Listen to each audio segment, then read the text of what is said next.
Hi everyone. I'm sharing with you a family favorite we have, stuffed peppers. And I know a lot of you guys have used and tried different types, and I'm just sharing a couple little different tricks that I do with mine that has been a little bit easier for people to eat.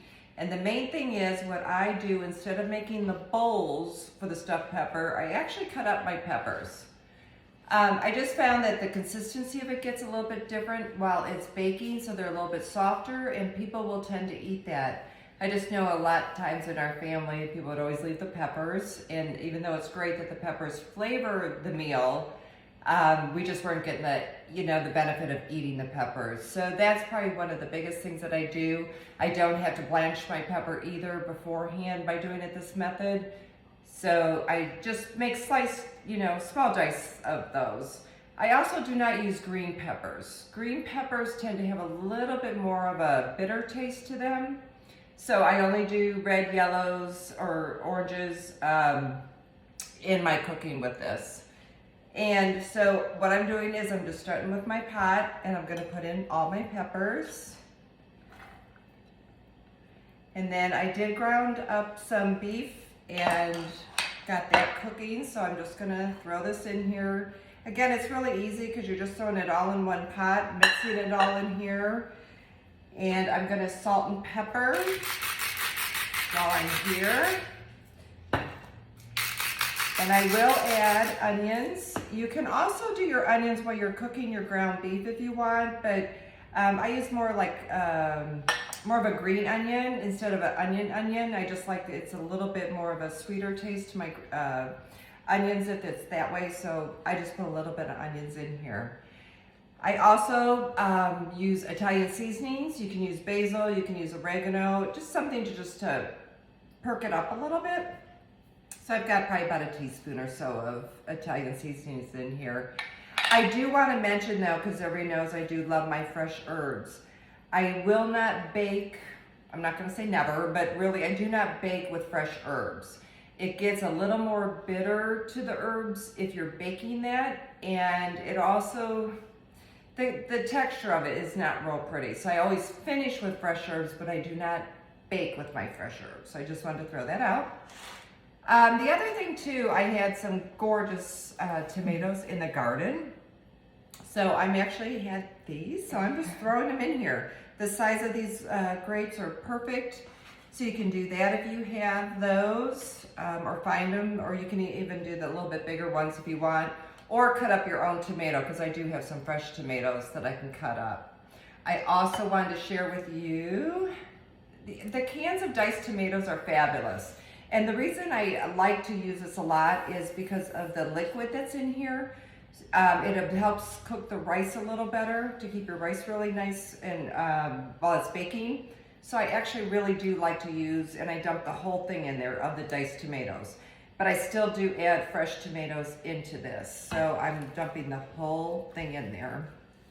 I do personally like fresh tomatoes. So I just wanted to do that. I will be finishing this off though, just so you can see here, with fresh basil and cheese. There are times though that I will throw in my cheese into this while it's all baking. So it just kind of depends what mood you're in. I will have a can of tomato sauce for sure. We just need to make sure the consistency of this is going to be more liquid, because the rice will absorb our liquid and we don't want to dry this meal out. Another little trick we've always kind of used is probably about a half a cup-ish of ketchup. The sweetness of the ketchup will change the sauce for you a little bit, so I always like to do that. So before I add my rice, so I'm just gonna show you this, because I did have about 1.5 pounds of meat, and I kind of got a little bit bigger of a consistency here. This is not enough liquid for your rice to work. So I know, and I had pulled out an extra can just in case, I'm actually adding another can of tomato sauce. So it's really important before I do my rice that I kind of look at the consistency of how much liquid ratio's in here. And I will put the recipe on my website at yourvisionlife.com. But there's really not a perfect proportion, and sometimes it depends. If I have more tomatoes, I may throw that in. So as you can see, this has just a little bit more liquid that I feel confident enough to add my rice. So I'm gonna dump probably a good cup-ish to cup and a half in there. I know people always ask me a lot of times, like with recipes, that I'm not this perfect, you know, it's gotta be exactly a cup or anything like that.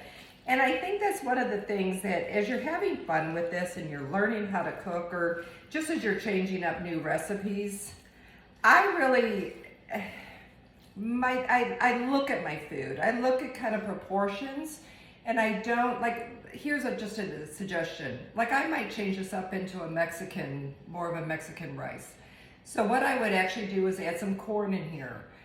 Again, I would probably use the liquid in my corn. I still would use the tomato sauce. So instead of using Italian herbs for my dressing, I might add some cilantro, and make sure it's dry, cilantro in here, and that combination. So I really use basic recipes, but my mind works to expand that. Greek, oh my gosh, if you did oregano in here and did top it with feta cheese, would be so good. Actually, we were thinking about doing that.